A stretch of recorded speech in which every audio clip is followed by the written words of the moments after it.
Oh, look at this lovely oven. Hang on a second, what's this? It's outside, it's on some kind of legs.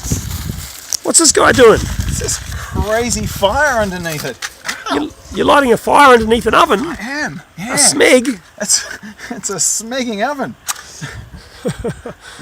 So we've... what kind of fire is this? It's a funny looking fire. It is. It's an upside down fire. Could take a little while to get lit because I'm being filmed, of course. But we've got a rocket stove with a salvaged oven on top of it. Let's get this fire burning. Get a few little twigs going there. All right, so you picked up a free oven. I did. Picked it up by the side of the road in Tooten, thanks to the donor family. I don't know who you are, but your oven has been resurrected. And looks like you've got a bit of mud and straw and stuff down here, a bit of clay and straw and some bricks in there. Yep. So this is a rocket stove. We could call it the power unit, which was built at a veg rocket workshop about 3 years ago. See if we can get those flames to burn backwards.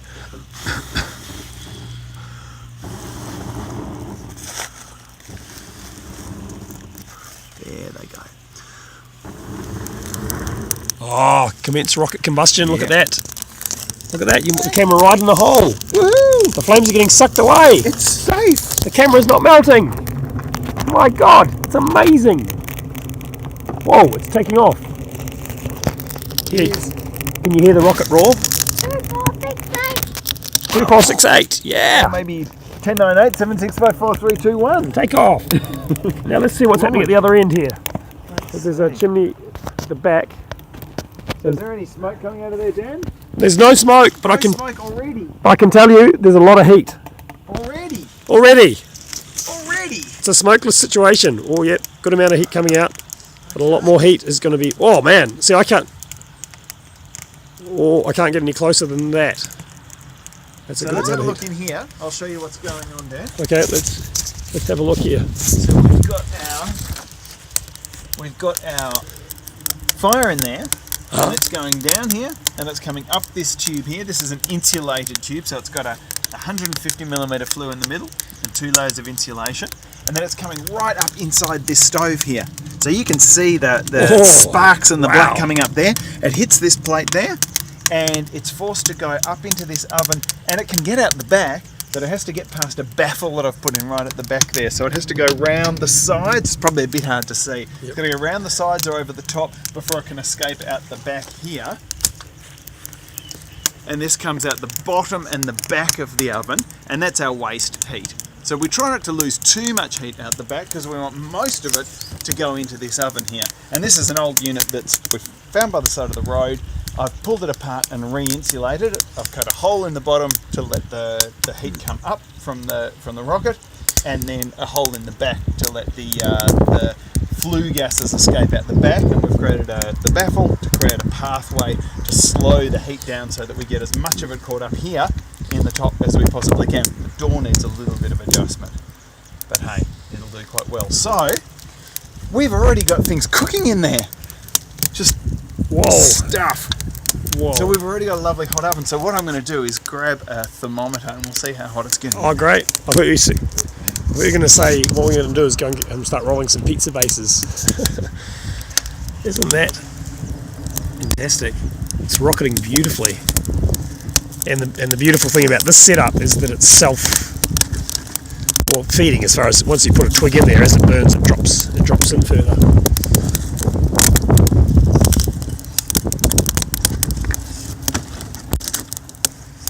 Very nice, very nice. You can see how the ideal setup is there. You're a little bit of an angle this way, which is a bit counterintuitive at first. And what's going on in there is that you can actually see some smoke being blown off, but before it can escape, it's getting sucked in. And what's going on is that the wood at the back there, you can see that's not quite burning yet. It's getting heated up, and as it gets heated up, it lets volatile gases that we call smoke out of it, And usually we see that as smoke, but in this case it's getting sucked in through the flames. We've got a little tiny bit of escaping smoke there. There we go. And now we're back on. Whoa.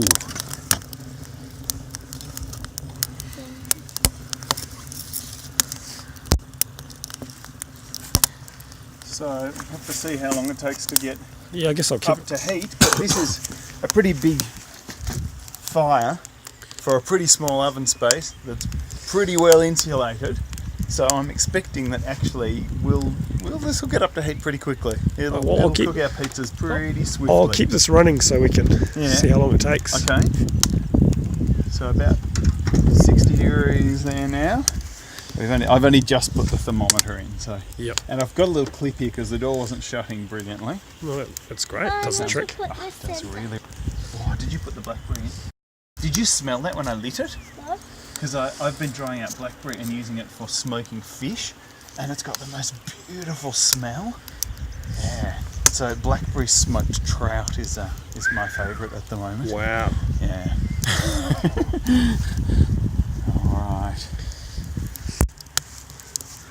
So you know what my big concern is, Dan? What's that, Joel? Well, this is called a black oven because the smoke actually goes right inside the oven. Whereas Wait, can I correct you for 1 second there? Yeah.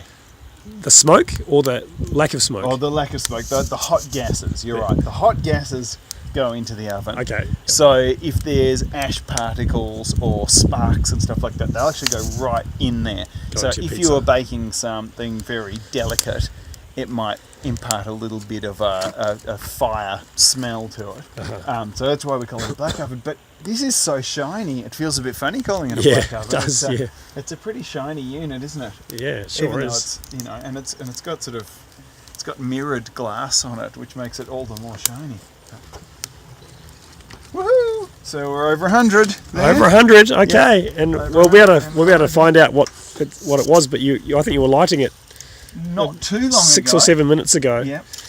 So we'll keep this rolling and just see where we get to in 10 minutes or so. Keep feeding, and I might need to go and get a little bit more wood. Well, while we're waiting, we'll keep the camera running. Yep. So any potential viewers know that this hasn't been tampered with.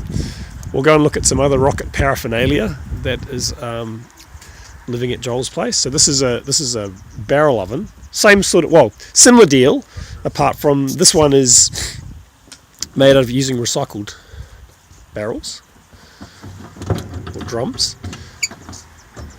Oh, here you go, Joel. Well, this is. I was going to explain the difference between a black and a white. Yeah. Well, oven. this is a white oven, and it doesn't have to be just because we've made it out of barrels. You could make a black oven out of barrels if you wanted to. But one of the nice things about a white oven is that the flue gases don't actually go into the oven. So you can see there that that's actually a completely sealed up barrel. When we close the door, it's just a beautiful hot chamber. So it's really great for baking bread and stuff like that because it's got no...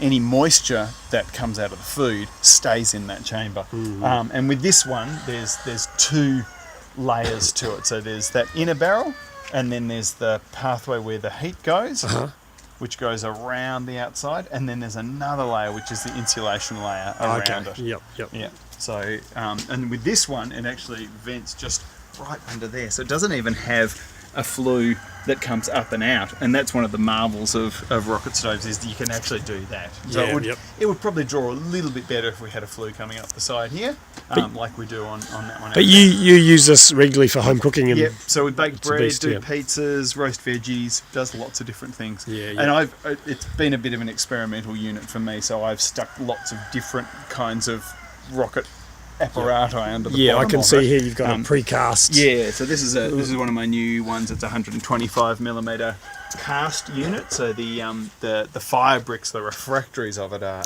cast, and then it's got insulation around it. But that's designed to be a reasonably lightweight portable unit, which is different to the thing that we've built in situ there with bits of brick and stuff. Well, speaking of that, let's go and see how we're tracking. Yep.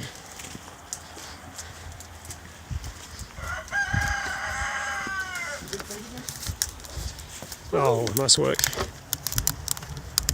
Okay, so we're about 175.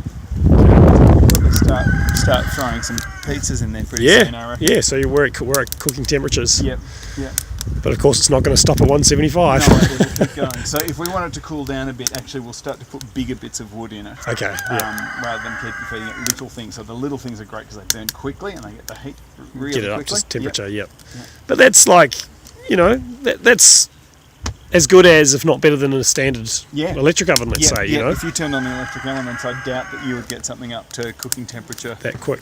Quicker than that. Which blows me away, because it's like I would have thought that'd be the last bastion of why you would stick with the old technologies, because it's faster, but it's slower, it's a lot more expensive.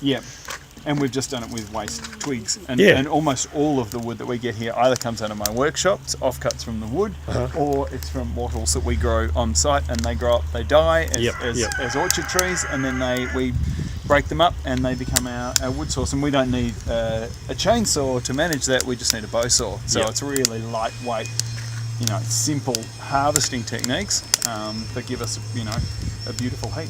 And lets you do something that people need to do, which is cook food. It's a pretty basic, primal kind of a thing.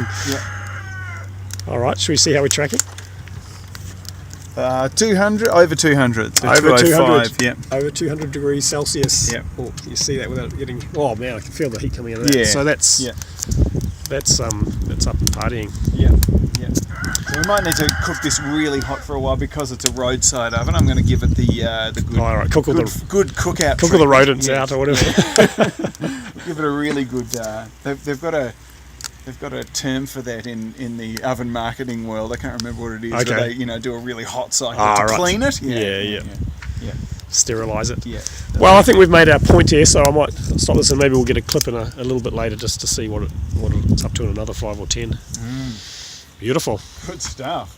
If only I had some food to cook. Damn. Quickly whip in. That's right. In this case, this is great. We've got this lovely hot oven. We're not doing anything with it, but apart from making a video. But in theory, we could be cooking food right now. That's right. All right. Yay! Rocket power. Well, 5 minutes later or something. We're just clocking 300 here, which is a little bit hot. So 300 degrees Celsius. Degrees. So you can see there's things inside here that are smoking a little bit with that. And the insulation I've insulated with it is rated to 350, so we better ease back at this point. So we're just going to let the fire. We're going to put some bigger stuff in the fire so that it doesn't burn quite as hot, and we can ease back. We can put some. We'll just let it die down a little bit, and then we'll stick that in. And so this is working well. It's still not particularly hot on the outside yet, so the insulation's working pretty well. There's a bit of smoke coming out of stuff, but that will be things inside the oven heating and getting hot, so it'll be a bit of the residual food cooking off rather than smoke from the fire as such. Let's do that. And we've got a fair bit of waste heat coming out the end. But there you go. 300 degrees Celsius on a salvaged Smeg oven. Powered by a rocket combustion burn unit made out of clay and straw and bricks. House bricks. And fueled by twigs from the garden and the workshop. Pretty cool. Pretty hot. Good on you, Joel. Thanks. See you at a rocket stove workshop soon. Yay! Oh, here we go. So we've got some actual food going in. It's running it. Oh, it's basically at the top of the. It's clocked out. It's clocked out. So it's well over 300 degrees Celsius, and that sweet potato is going to be cooked very fast. Yes. The other thing we'll do is not actually close the door so tight. Oh, that's a good idea. We'll actually have a little bit of heat escape because we don't want it to overdo it. We've put some bigger wood on now, and you would think that putting bigger wood on would make it cook hotter, but actually it slows it down. There's just less surface area and less burnable. Yes, and we roasted a flour, and this is how it came out. Bye flour. Rocket roasted flour. So look out. I hope we don't get in trouble with some viewers for that. There could be a flower rights organisation who'd be pretty upset with that. All right, that's a wrap. We're out of here. Good on you, Joel. Keep up the good rocket work. All right. We'll see you soon.